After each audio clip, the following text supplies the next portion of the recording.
من الشیطان الرجیم بسم اللہ الرحمن الرحیم۔ آج بدھ کا دن ہے اور آج ہمارے عقائد کا آخری سبق ہے۔ عقیدے کے متعلق آج ہمارا آخری سبق ہے۔ اس سے پہلے آپ کو عقیدے کے متعلق سب کچھ بتا دیا گیا۔ تو دو قسم کا عقیدہ، جنت اور جہنم کے بارے میں، اور دوسرا خاتمہ، انسان جب مرتا ہے نا اس وقت کے بارے میں۔ تو سب سے پہلے جنت کے بارے میں ہم کیا عقیدہ رکھیں گے؟ ہم سب کا یقین ہے نا کہ موت کے بعد قبر میں جائیں گے، قبر سے نکل کر پھر میدان حشر میں جائیں گے۔ میدان حشر میں جو نیک لوگ ہوں گے ان کو نامہ اعمال سیدھی ہاتھ پہ دیا جائے گا اور وہ خوشی خوشی سے جنت میں چلے جائیں گے۔ اور قیامت کے دن جن کو نامہ اعمال بائیں ہاتھ پہ ملا، سمجھ آ رہی، وہ ناکام ہو گیا، وہ روئے گا، چیخے گا، چلائے گا، کوئی اس کا یار اور مددگار نہیں ہوگا، اس کو فرشتے پکڑ کر جہنم میں پھینکیں گے۔ ٹھیک ہے، تو جنت کے بارے میں ہمارا عقیدہ کیا ہے؟ پہلا نمبر، جنت پیدا ہو چکی ہے، یہ نہیں ہے کہ پیدا ہوگا، جنت پیدا ہو چکی ہے، یعنی جنت ابھی موجود ہے، سمجھ آ رہی ہے۔ جنت میں چین ہے، سکون ہے، راحت ہے، ہر طرح کی نعمتیں ہیں۔ جنتی جو چاہے گا اس کو ملے گا، جو چاہے گا۔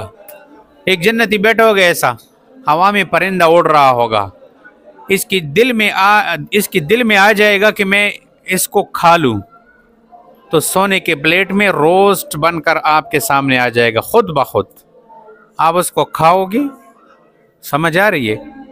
تو جنت میں ہر طرح کی نعمت ملے گا۔ قرآن کی آیت ہے وَلَكُمْ فِيهَا مَا تَشْتَهِي أَنفُسُكُمْ وَلَكُمْ فِيهَا مَا تَدَّعُونَ۔ جو تمہارے دل میں آئے گا وہ ارمان پورا ہوگا، جو تم زبان سے مانگو گے وہ پورا ہوگا۔ جو چیز مانگ، دنیا میں ہم بہت ساری چیزیں مانگتے ہیں، ہماری چاہت ہوتی ہے کہ ہمیں مل جائے، لیکن ملتے ارمان پورے نہیں ہوتے۔ جنت میں ہر ارمان پورا ہوگا، سمجھ آ رہی ہے۔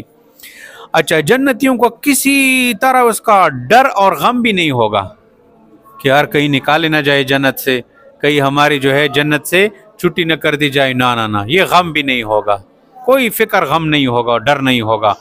اور جنتی جب جنت میں چلا جائے گا تو ان مزوں میں، ان راحتوں میں، ان نعمتوں میں ایک دن نہیں، 1 سال نہیں، 5 سال نہیں، 100 سال نہیں، 200 سال نہیں، ساری زندگی، موت تو نہیں آئے گی ادھر، سمجھ آ رہی، ساری زندگی رہے گا، نہ اس سے نکلیں گے اور نہ وہاں مریں گے، موت بھی نہیں آئے گا، سمجھ آ رہی ہے۔ تو یہ ایک نمبر۔ دوسرا نمبر عقیدہ جنت کے متعلق کہ جنت میں سب سے بڑی نعمت اللہ کا دیدار ہے۔ جنتی اللہ کا دیدار کریں گے، کوئی روزانہ کرے گا، کوئی ہفتے میں کرے گا اعمال کے مطابق، کوئی مہینے میں کرے گا، کوئی سال میں کرے گا، کسی کو زندگی میں ایک دفعہ ہوگا۔ اللہ سے دعا کرو کہ اللہ آپ اپنی ذات کا دیدار جنت میں ہمیں روز نصیب فرما۔ نبی پاک علیہ السلام کا دیدار ہوگا، دنیا میں ہم نے نبی علیہ السلام کو نہیں دیکھا نا، جنت میں انشاءاللہ نبی علیہ السلام کو دیکھیں گے۔ تو یہ دعائیں کیا کرو، سمجھ آ رہی ہے۔ تو جنت میں سب سے بڑی نعمت وہ اللہ کا دیدار ہے، اس سے بڑا نعمت اور کوئی نہیں جو جنتیوں کو نصیب ہوگا۔ اس لذت کے مقابلے میں تمام نعمت جنت کی بے حیثیت معلوم ہوں گی۔ اللہ کو دیکھنے میں، اللہ کی دیدار میں جو مزہ ہوگا نا، وہ جنت کی کسی نعمت میں بھی اتنا مزہ نہیں ہوگا جتنا مزہ انسان کو اللہ کی دیدار میں آئے گا۔ جیسے دنیا کے اندر ہمارے دوست ہوتے ہیں، کسی کے کچھ، کسی کے کچھ، تو بعض لوگوں کو دیکھنے کا بڑا شوق ہوتا ہے کہ میں اس کو دیکھ لوں، بڑا آدمی، بڑا بزرگ ہے، ایسا ہے یا نہیں ہے؟ کوئی جو بڑا کا دنیا دار آ جاتے ہیں تو ہماری آنکھ ایسی اٹھتی ہے، وہ آ رہا ہے گراؤنڈ میں، وہ آ رہا ہے، سارے لوگ اس کی طرف دیکھتے ہیں، کسی نے نہیں دیکھا ہوتا ہے وہ بھی اٹھ جاتا ہے اس کو دیکھنے کے۔ تو قیامت میں جنت میں جو ہے اللہ پاک کا دیدار ہوگا، اور اس دیدار سے بڑا کوئی نعمت نہیں ہوگا۔ اچھا، دوسرے نمبر پر جہنم کے بارے میں، دوزخ کے بارے میں کیا عقیدہ رکھیں گے؟ دوزخ بھی پیدا ہو چکی ہے، یہ نہیں ہے کہ دوزخ پیدا نہیں ہوا، دوزخ بھی پیدا ہو چکی ہے، سمجھ آ رہی ہے۔ دوزخ میں سانپ ہے، بچھو ہے، آگ ہے، اور قسم قسم کے عذابات ہیں، سمجھ آ رہی ہے، بہت سخت عذابات ہے۔ اللہ تعالی ہم سب کو دوزخ سے بچائے، کہو آمین۔ جہنم، اللہ پاک قرآن میں فرماتے ہیں بئس المیہاد بئس المصیر، اللہ پاک فرماتے ہیں کہ بہت بری جگہ ہے، دوزخ سے اپنے آپ کو بچاؤ،